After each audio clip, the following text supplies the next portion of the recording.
Hi y'all, welcome back to Girls in the Garden podcast. Today we're talking about insecurities. Let's get growing. All right, so first verses I'm going to read is Psalms 139 verses 13 through 16.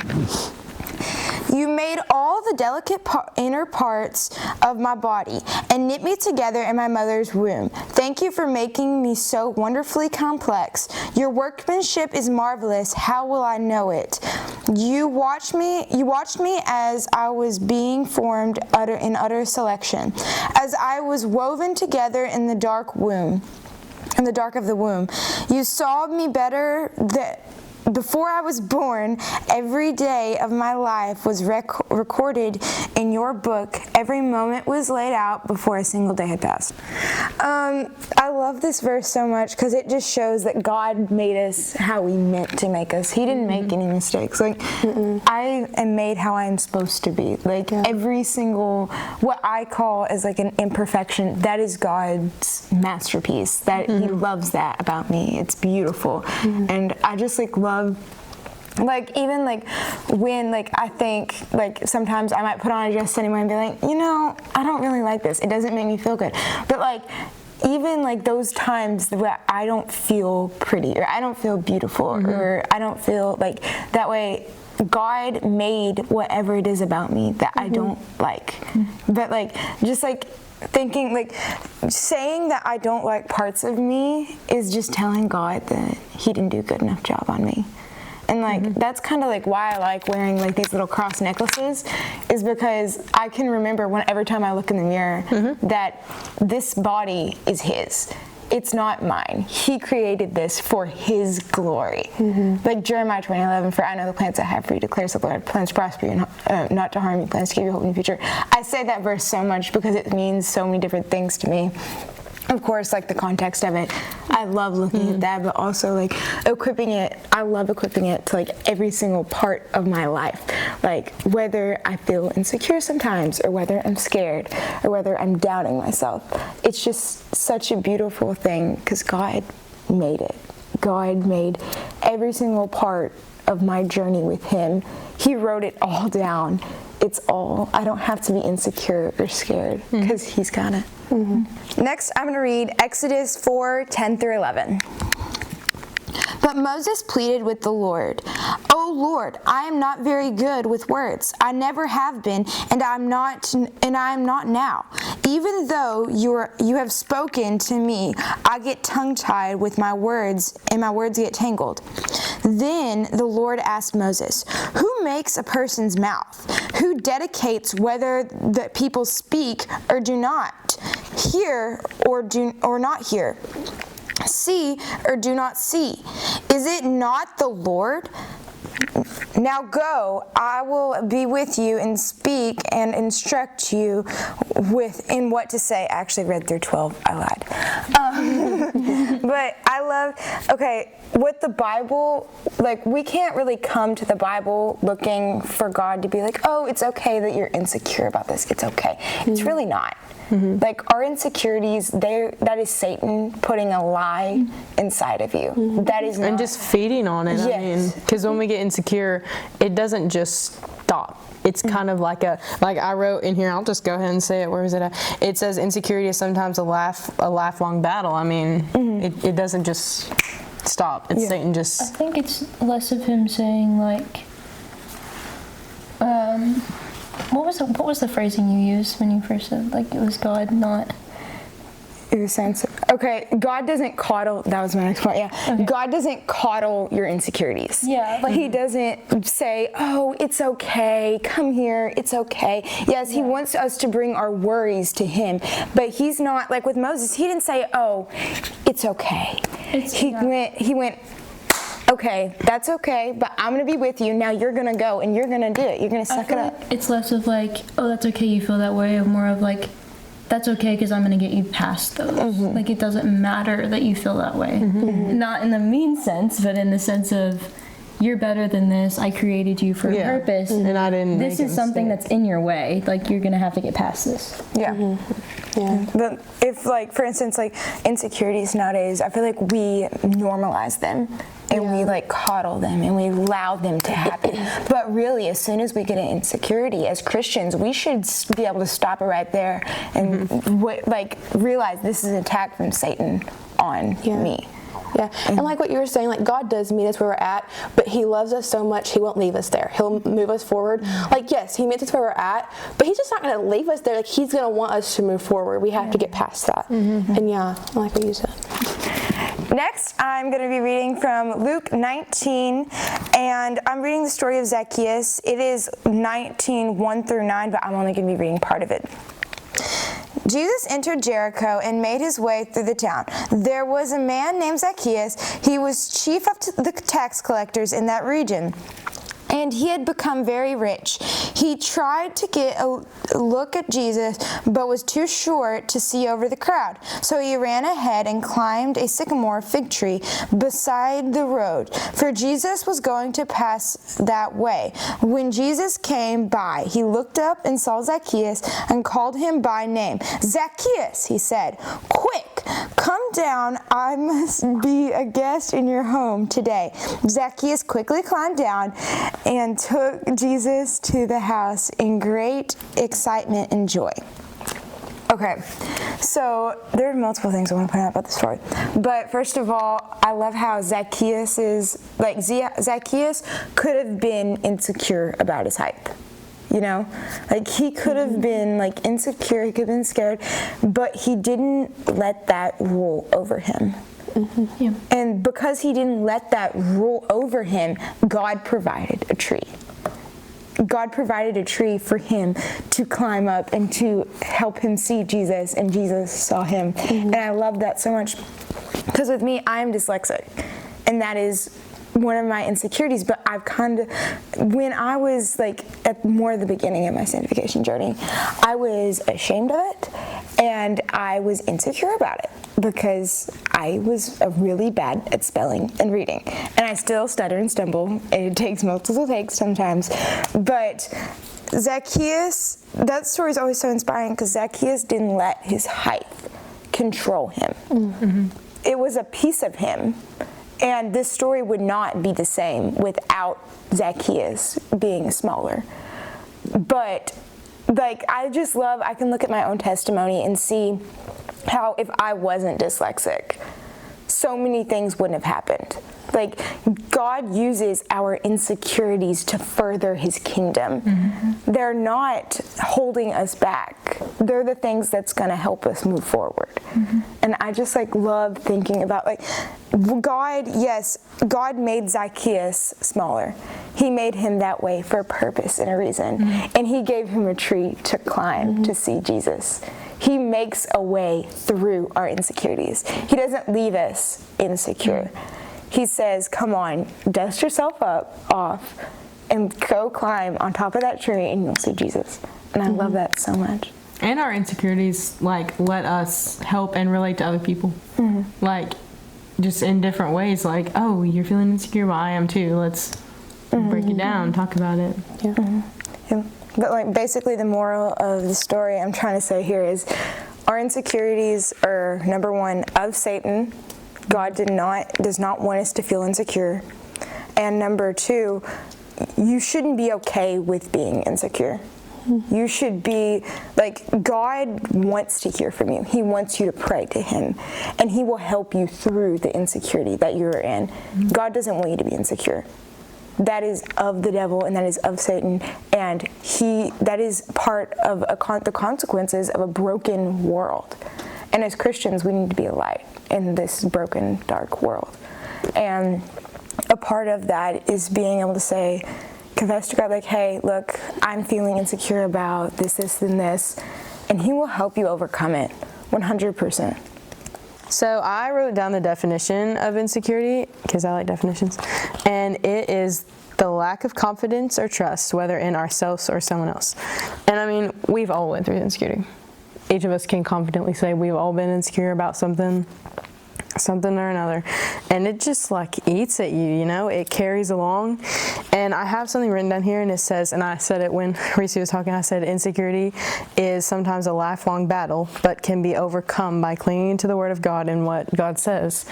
And like, God, I actually wrote it down somewhere, but God tells us to love people, and loving people kind of takes it off yourself. Like, oh, I can't love myself, but I can love people to help me love myself. You know what I mean? Mm-hmm. And so I think it's really, I mean, love God, love people. That's like life motto. That's good. That's you know, that's life. What Jesus says. Exactly. The most important rules. And I wrote down one of my favorite Bible verses, and it's Isaiah 41:10, and I don't have it right now. So let me find it. 41. No, it's not. It's dust. Okay, it says, "Do not fear, for I am with you. Do not be afraid, for I am your God. I will strengthen you. I will help you. I will hold on to you with my righteous right hand." And that verse has really helped me through a lot of insecurities and stuff, because he's saying, like, it's okay, I'm right there. Like, he's just right there.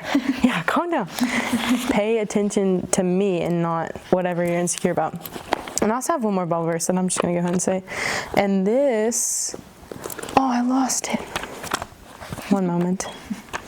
This Bible verse really helped me a long couple years ago when I was in like 6th or 7th grade, because I was a really insecure kid, and just everything, like I was like, oh, I'm not pretty enough, I'm not this, I'm not that, I'm not popular, I'm not anything, I'm just here.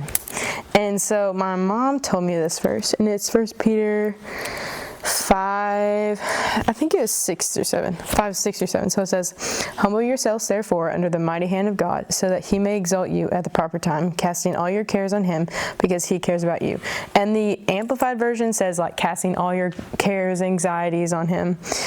And that's just always, it's just a reminder, like, oh, I'm feeling all this weight on my chest, but I can always bring it to him and cast my cares on God. You know, he's got it. Mm-hmm. And I said, because I mean, like you had said, insecurity is just Satan attacking you, mm-hmm. taking one simple thing and making it what you think about daily, just like kind of your whole life. And I said, Satan attacks us at things we are unsure about. Give me a sec. Okay, it says, Satan attacks us at things we are unsure about, such as our insecurity. He wants us to feel bad about ourselves and feel like we don't belong. And insecurity, it happens to so many people, especially in high schools, because we have this picture perfect girl on like social media and whatever, and we're all like, girls and guys, celebrities, anyone, we're all like, oh, we have to look, think, act like this person. And we're not. We were all made. God made each of us differently. Mm-hmm. And then I have in here, but with an exclamation mark. God created people with a specific purpose and has good things in store for each person, and which is kind of along the lines of what you said. Mm-hmm. Like, God made us not all the same. He made us each with an individual thing. Like, we each have gifts. We each have different things. Mm-hmm. We're good at different things. How we, and weaknesses. Yeah, there we go. And like how we spread the word. Like, you're really good at music. You know how to play guitar or whatever. You're really good. You like reading books. And as odd as it sounds, that could definitely be.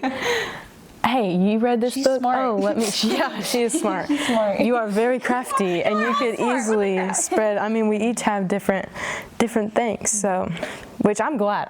I love y'all, but I'm so glad that I'm me and I don't have to like be exactly like someone. Yeah. You know? Yeah. I would hate I know. Like, it would be so boring. You're all the same. You know how boring everything would be? Oh my gosh. We would all hate each other. We would. Me. So exactly. Like, if we were all the same person, if we were all Ellie. I love what you were saying about Satan attacks, the thing. When you think about it, what there was to lose if they would have given in to their insecurities, like, for instance, like Moses, like if he would have given in to his insecurity, a whole nation, like they would have been in slavery. Like, I mean, God would have probably risen up somebody else. Yeah. But like, they would have been in slavery for a much like longer period of time if they would have listened to their insecurities. And that's like what you said. like we're sharing a mic, so and that's what you said, like our insecurities. I already lost my train of thought saying that. And let me think of what I was saying. with Zacchaeus as well, like what there was to lose if he wouldn't have climbed up in that sycamore tree, and what that lesson, that extremely valuable lesson that Jesus taught, because tax collectors were hated. They were hated because they stole so much money from people. And like, just like the thought, like everybody hated them. So when Jesus pointed out a tax collector, he was like, I want you to host me. I'm going to affiliate myself with you. And like, if Zacchaeus wouldn't have faced his insecurities, if he would have let them rule him like Satan wanted, like Satan probably put that thought in his head so many times. But no, Zacchaeus faced on his insecurities. And because he didn't listen to Satan, we now are able to look back and see, Jesus ate with the dirtiest of sinners, and he loves them, and even they can be saved. And when you're done. Okay. And like you had said, I remember what I was going to say. Like our insecurities are put there for a reason. Like you had said, if you aren't dyslexic, there's so many things and like opportunities that you wouldn't have gotten to take, and like being able to relate with people. That's you can easily bring God into that conversation and spread, the gospel to people who relate to you. Yeah. And with that being said, sorry, we're sharing mics, so this is a little different for us. With that being said, like I feel like a lot of people, they want to clean themselves up and get rid of all their problems or issues before they come to the Lord, but that's like the complete opposite of what we're supposed to do. We're supposed to go to the Lord with all of our baggage, with all of our crap, and we're supposed to just go to him and he will make that better, but we don't have to clean ourselves up before him. Like Zacchaeus didn't make himself taller. Like he didn't become better, but he met Jesus, and then he became better. Then he became a better person, with tax collecting. But he didn't fix himself first. Like Jesus fixes us. We don't have to fix ourselves because meeting people where they're at. Jesus meets us where we're at. Yeah, like we can't fix ourselves. He has to fix us. Like we can try to fix ourselves, but we're not going to get anywhere with that. Sorry, do you have something? Yeah, I was here 1 second. I've got a good mental picture that I know, like when I'm gardening and I'm carrying something very heavy, like if I don't like get to the place quick enough that I'm supposed to be carrying like this big bag of dirt, I'm gonna drop it. But like the feeling when I like set it down where it's supposed to be set, like when it's like a sigh of relief, and like when we bring and like set our worries down at Jesus's feet, like the sigh of relief we can feel, like it's like falling backwards into a freshly made bed that's just like it's gonna catch you, and you can just like breathe the sigh of relief that it's there. Ellie. Hi. This is probably working better. Honestly, we might start doing this. Well, I was just adding on to what you said about like fixing ourselves or whatever. It's kind of like sometimes we have to go to Jesus first if we want our problem solved, because mentally is where it's at, and so it's an internal battle. No one on the outside is going to be able to help you because it's all up here. And so a lot of the time we'll come to Jesus and we'll be like, God, I have these problems, I have these problems, I have these problems. And then you'll find even more problems. And I feel like that's where a lot of Christians get lost in like the translation of that, because they think, if I come to Jesus, my problems are going to be solved, I'm going to feel better. And that's true. But you're also going to find even more problems sometimes. And you're going to have to face those first, because you won't realize how bad it actually was. Yeah. Are you done? Our sin blinds us. I said our sin blinds us. Yeah. Okay, so I don't really know exactly how what topic I go. Usually we could like manage to these, but I just kind of went overall and everywhere. So my first point is society is always going to have something better. So that's just like overall. There's always going to be, which we talked today in church about contentment and like being content and showing gratitude with what you have.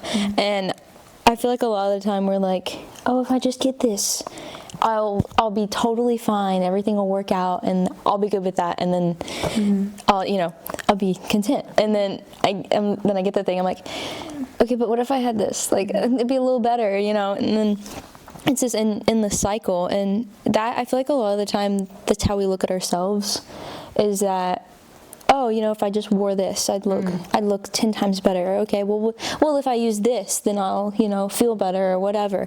And the truth is, the world is always going to look better, because when you think of all the disciples and all, like, the stories that you hear about in the Bible, these were not the rich, these were not the pretty people, these were not what we qualify as perfect. They're the the poor, the hard, the people who go through the hardest times are the ones that God loves them, like, not loves the most, didn't mean to say that, but that he models the most in the Bible. He's showing that it doesn't matter if you're rich or poor, whatever your lifestyle is, what matters is that you know that you're valued, and know that in spite of these flaws and in spite of the things that you're dealing with, I still love you. So my verse is Romans 12:2, which a lot of people know. Oh wait, it was right there. Anyway, it says, "Do not be conformed to this age, but be transformed by the renewing of your mind, so that you may discern what is good, pleasing, and perfect." And oh my gosh, let me restart.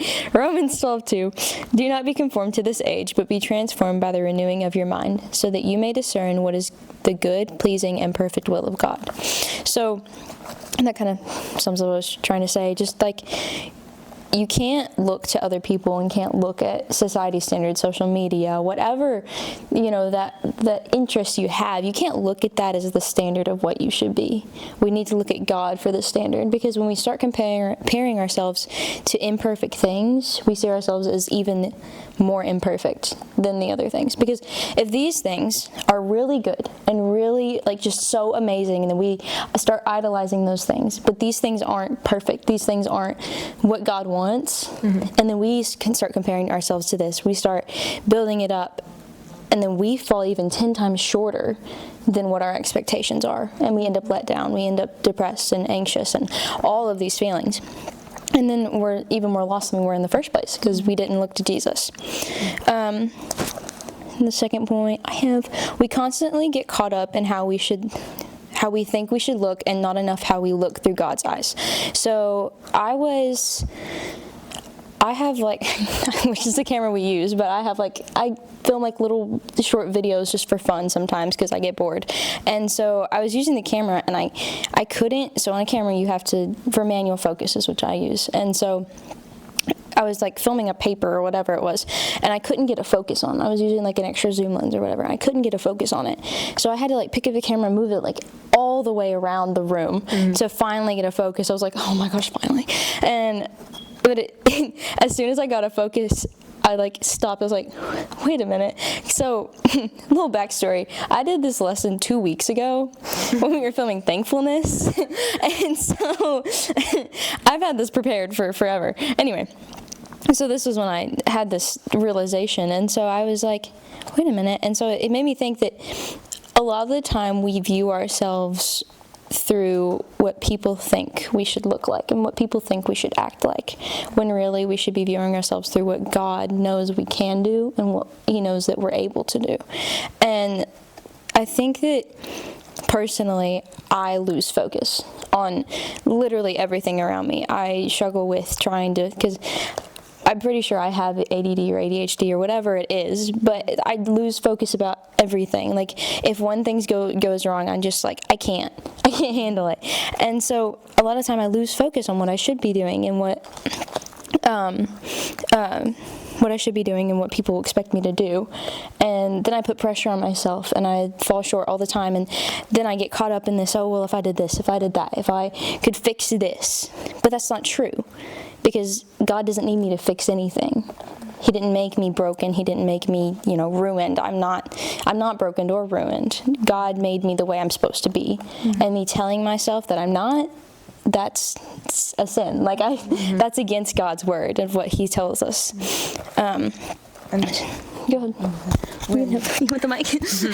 Something I find, I know every time that I get dressed up for like a dance or something, I find the times that I work the most on myself, that I put the most makeup on, wear the prettiest dressed, those are the times I'm the most like insecure about myself.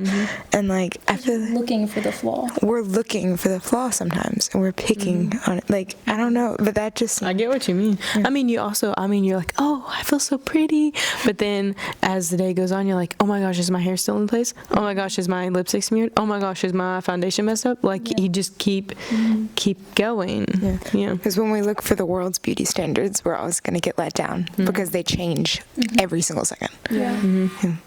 Beauty and fashion, honestly. Galatians 1:10.